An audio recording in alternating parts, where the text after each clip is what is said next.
Welcome to the Learn podcast, where first you learn, then you drop the L and you earn. I'm your host, Dean the Wealth Coach, and this one is for my financial wealth builders. I was watching a video yesterday on YouTube. Do you ever catch yourself or I won't even call it binge watching, but just watching YouTube for like endless amount of hours, and you end up feeling like you haven't learned anything, or then again, some watch it for entertainment, but those that are watching it to learn something, like you've consumed so much information, you're unsure what to do next. Sorry. Um, well, one video in particular I was watching, or what you should do before you start watching these videos. What's your intention? Figure it out. Figure out what it is that you want to learn, or something that you're seeking to know. So that way you're not continuously just in that loop of just watching video after video. Take something and apply it. So yesterday going back to what I was saying, I was watching a video about sales, and the title caught me right away. It was a catchy thumbnail where it's like, I hate selling, and how you can sell when you hate selling. So dude was talking about selling. He used to hate it.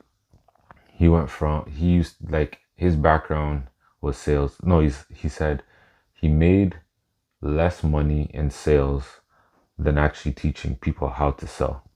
It's kind of funny, but it's true. And one thing that he said that really stuck out to me was, if you want to be great at sales, be obsessed with other people's problems.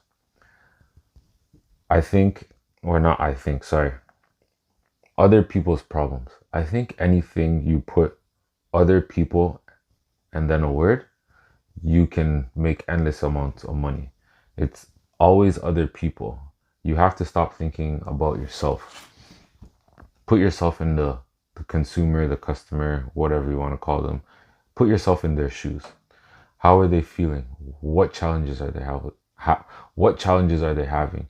How can you help them solve their problem? You need to think about them and not you.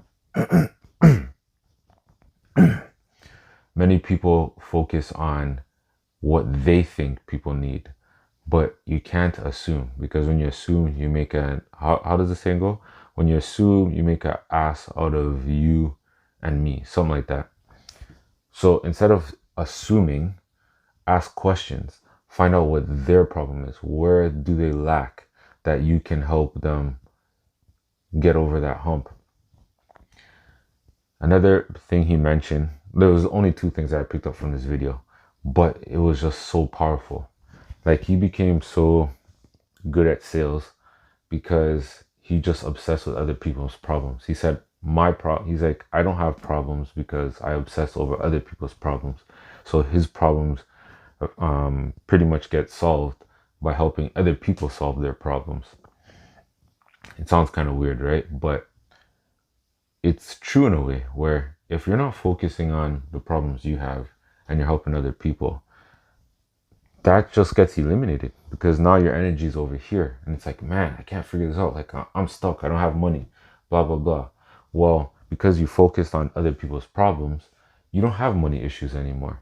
You're focused on that, helping that person achieve their goal, that they're willing to pay you anything, where now you have money and your problem has now just become solved.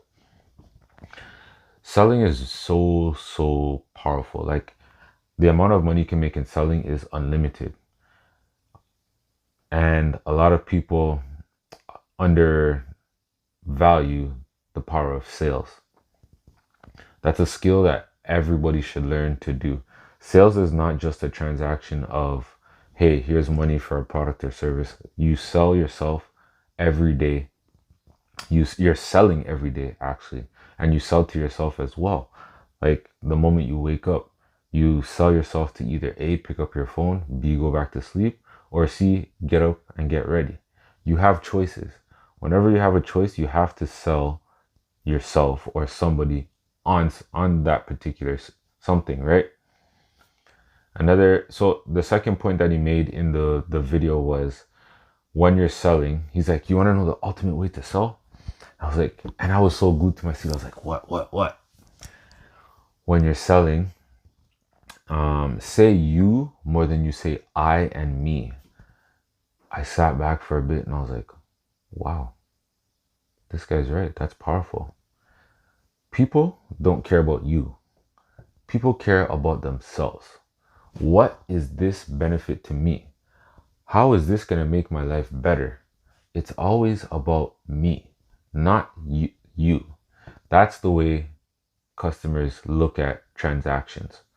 So when you are speaking to a potential customer, you want to know, let them know everything that's based around them. Like, this will help you solve XYZ problems. This will help you save XYZ amount of time. You. Why? Because when you just continuously say you, that's letting them know, like, hey, this person cares. Yeah, this is for me. Like, this is going to solve that problem. I'll be able to do this because of that. Like, that's the way their mind's going to start thinking when you focus on you. But the moment you start saying, I, me, I built this because people need that, it's like, how do you know that person needed that? You need to ask them questions. The questions will tell you what they need. That's where you build your product or your service around the people's needs, other people's problems, not your problems, other people's problems. And like, imagine I'm like, I built this, blah blah blah. It's like subconsciously the person's like, yo, this person says I a lot. Like, when are you gonna get to me? Like, how is this gonna help me? Because right now it just sounds like you want to sell me a product to just take my money and then that's it. The transaction's done. But people want more than that. They want to know that, like, hey, this person's invested in me. They're helping me with the problem that I have. And if you can tackle the problem that they have and persuade them, not convince them, but persuade them, they will buy at any price that you tell them. And the difference between convincing and persuading, convincing is you're just trying to get the transaction done. You're trying to make a sale. Like, yeah, buy my product for this amount of dollars, done. Where persuading is, don't quote me on this because I'm just rephrasing what they said, but it's, they have they already know the decision that they want to make and you're helping them make that decision by persuading them.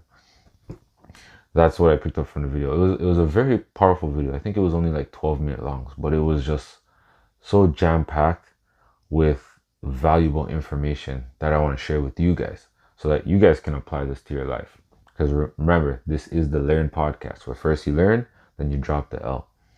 And it doesn't always have to be a money transaction when you're trying to sell. Like, just try to do it for anything that you want in life. If you want to, let's say you are trying to decide dinner with the family, but you're unsure. No, that's not a good example.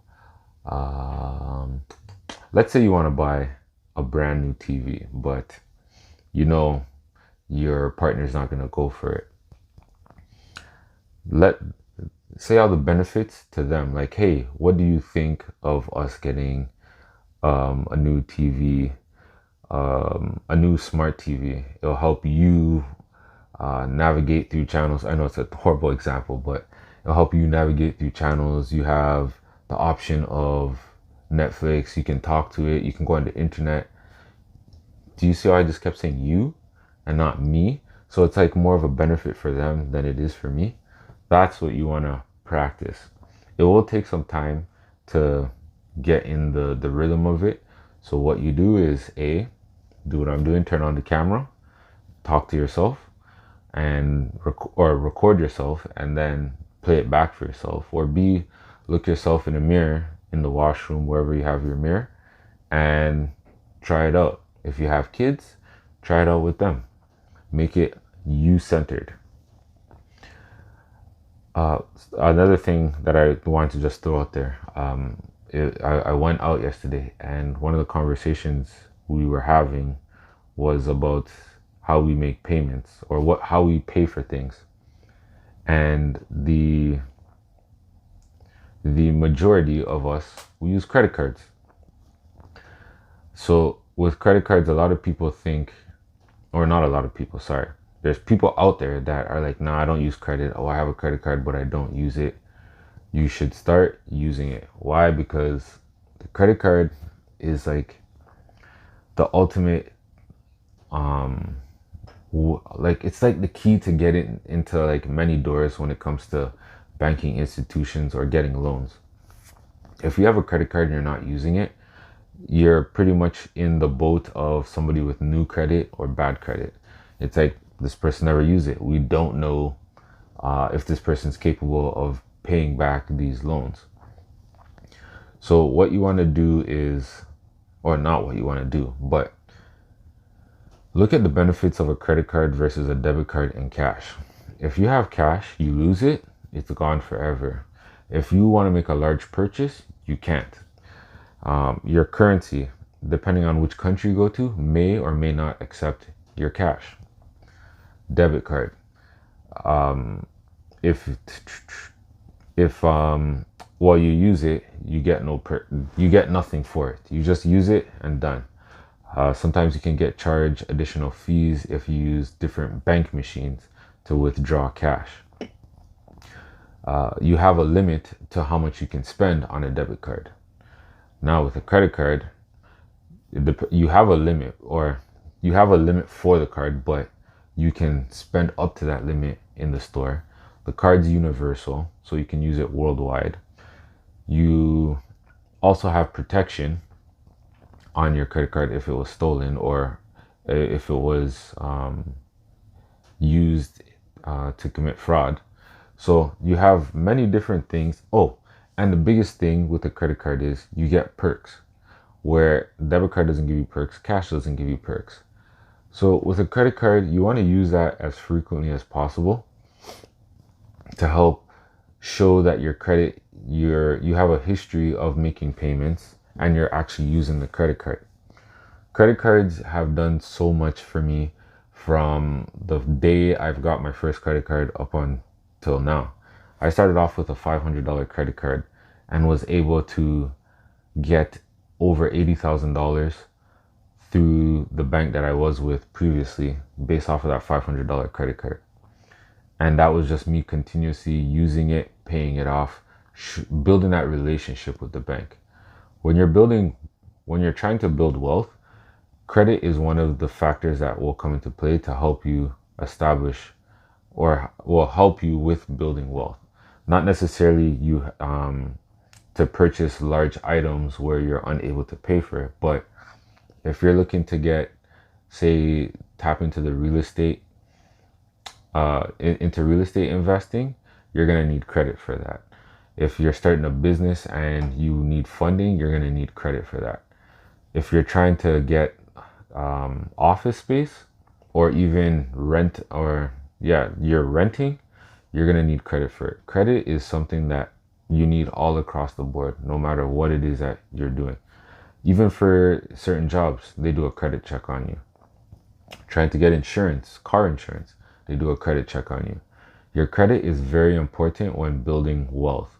So you want to make sure that A, you have a credit card, B, you're using that credit card, but you're using what you know you can manage. Yeah, so I just kind of want to throw that out there with a credit card. And another thing, one of my past mentees, I just wanted to shout him out here. He took my program a couple years ago, and one of his goals was to purchase a house. I think I'm pretty sure, 3 years later, he was able to achieve that goal by just buckling down, utilizing his credit, by the way, to help make more money. And he came to me with the good news, and I was just so ecstatic that he achieved his goals. I was like, go back and find your notes and look at what you said you want to achieve in 3 years. And he looked back at it, and he was shocked that he was able to do that. And that's just the power of buckling down, writing down your goals, and just working backwards from there, implementing the plan. And I wanted to congratulate myself on 13 episodes back to back to back to back to back. And tomorrow will mark the 2 week, will mark 2 weeks of the Learn podcast. I'm very proud of myself for sticking through and just continuously showing up every day to make these videos. Next time I speak about this, it will be day 30, which would make a whole month of just consistent podcast videos up to the point where I hit 75. When I hit that 75, I'm going to just keep going and going. One thing I heard Gary Vee say, and I'm going to hold him to it. I'm going to email him back, hey, Gary, I'm on episode 75 of my Learn podcast, and I heard you say to one man, if you're doing something, keep going. Or if you want me to be on your podcast, I think they're just starting out. He's like, if you want me to be on your podcast, hit me up when you're at episode 100. So when I hit that 75 day mark, the next 25 days, I'm hitting up Gary Vee and be like, hey, I want you to be a guest on my show. I want you to be a guest on my show. I'm going to be so annoying that he's going to be my 100th guest on the Learn podcast. And I know that episode is just going to be full of note taking where I won't stop writing. I'm going to get writer's cramp because the amount of value Gary Vee has is just astronomical. So that wraps up today's episode. I hope you found some value. If you learned anything, leave it in the comments. If there's a video that you want me to make, if you don't open your mouth, I won't know what it is that you want me to create. So leave a comment below as to what you would like to learn on the Learn podcast. I'm your host, Dean the Wealth Coach. And don't forget to like, share, definitely subscribe.